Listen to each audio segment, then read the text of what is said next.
Injection molding machine supplier Mtron will demonstrate its Smart Solution 4.0 platform, including the Smart Service Portal. This portal's secure dashboard enables users to monitor machine performance, check service status, and request maintenance.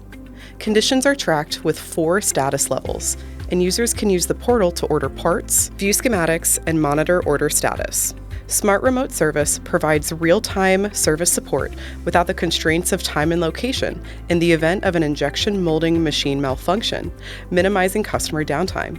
The service enables remote screen sharing, secured online file access, and real-time communication through a cloud-based security network. The Manufacturing Execution System, or MES, provides remote control and monitoring functions for injection machines, offering real-time monitoring of factory management indicators for top executives and production management indicators for shop floor personnel.